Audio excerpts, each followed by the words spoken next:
Hi, my name is Galindo. A few of you may know me, but most of you don't know how different my life is from yours.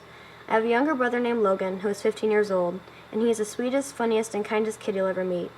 But he has been experiencing a constant migraine since October of 2011, when he was 11 years old. He woke up with this migraine that October, and it hasn't gone away ever since. When we ask him how bad his head hurts on a scale from 1 to 10, he usually says a 7 or an 8, which is awful, especially because Advil and other migraine medications don't even touch it. This is a video Logan took of himself during a car ride when he was upset and wanted to scream, but he couldn't because the noise would hurt his head. Have you ever had a headache? If so, multiply that by like 5 and extend it for 4 years.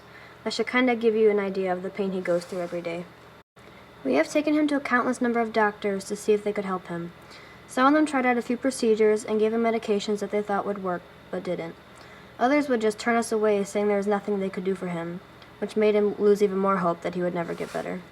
Logan has had multiple tests done, got Botox a few times, gone to physical therapy, seen a chiropractor, and he has had surgery on his jaw.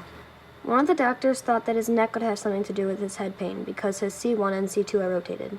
So they decided he needed to build muscle on his neck and pretty much everywhere else because he hasn't done much exercise in the past few years. Since the doctors didn't know what was wrong with him, he decided to try and ease the pain in his own way. He used to wear ice packs wrapped in bandanas on his head, or he would dunk his head in ice cold water because his pain wasn't as bad when his head was numb. My dad stops at the Speedway gas station on the way home from work almost every day to pick up a Coke Icy for Logan, because the brain freezes he gets from them feels good on his head. Logan was really into sports when he was younger. He started playing soccer at age 3 and he has loved it ever since. I used to play soccer all the time, but then I had to stop when I was 12 because the headaches were too much to bear and play soccer at the same time. After a while, Logan became hypersensitive to sound, to the point where he has to wear wax earplugs on a daily basis.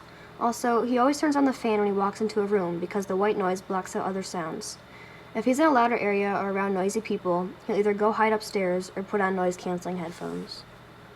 We have been watching the TV on mute for the past few years, and we use the closed captioning because he can't handle the sound. Logan still does normal things that other kids do, other than the fact that he doesn't leave the house much because it's too noisy for him outside.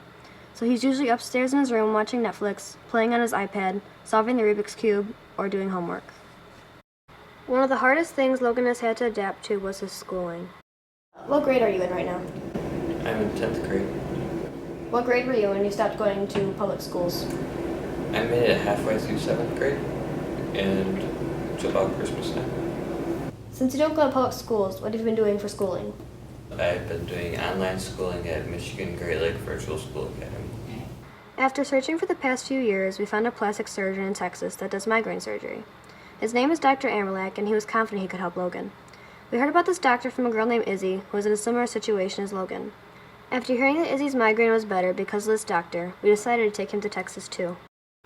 My parents took Logan down to Texas this past July to get a nerve decompression surgery. For this procedure, they went in through his temples and a few other spots on his head to cut nerves, hoping it would help. The doctor told us it could take anywhere from a few weeks to a few months to work, and so far we haven't seen a huge difference.